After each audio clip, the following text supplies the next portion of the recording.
Well, you know, health officials and city leaders keep reiterating you can only catch Ebola through direct contact with body fluids of someone who's sick with the virus, that is, showing symptoms. And they're reassuring New Yorkers there's almost no chance of anyone in the general public contracting Ebola because of Dr. Craig Spencer's diagnosis. And Dr. Abdul El-Sayed is a professor of epidemiology at Columbia University's Mailman School of Public Health.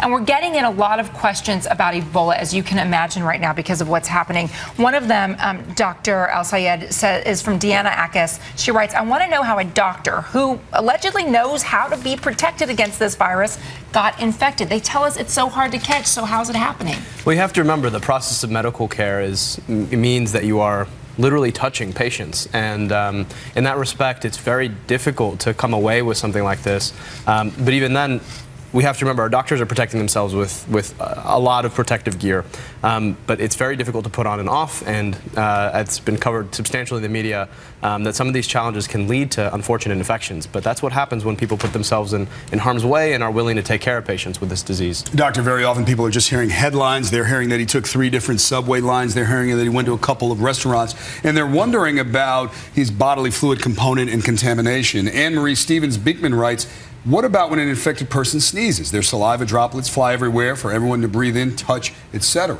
And Elaine Clark writes, or say if you sit in a seat after that person and they get bodily fluids or blood on the seat, what's to say it can't be spread? So I can certainly understand the fear, but it's really important to remember that the doctor didn't actually travel on any of these public transportation lines when we think he was actually infectious, right? To be infectious with this virus, you have to have a really high number of copies of the virus in your blood.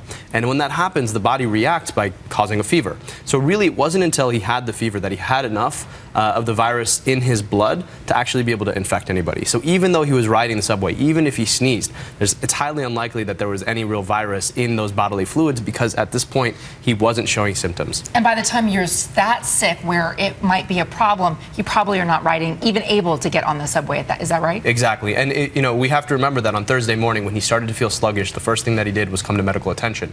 Before then, he wasn't having any fevers. The only thing he reported was that he was feeling a little down and tired.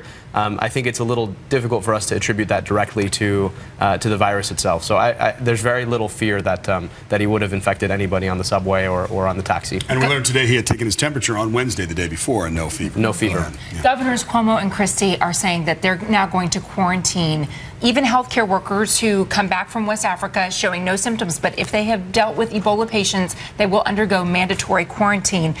Pete Lee is questioning why the doctor Spencer wasn't already under quarantine upon his return, because now he's asking the 3 associates of the doctor are in quarantine when they're showing no symptoms. So why not do that?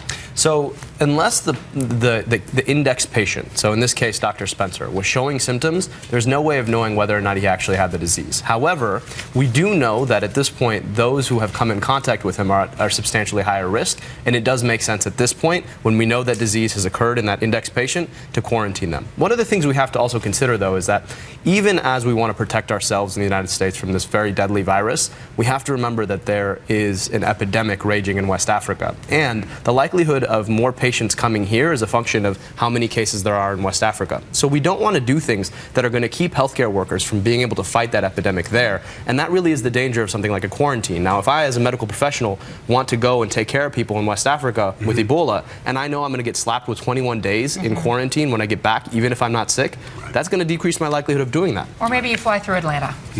Thank you very much, Dr. El-Sayed.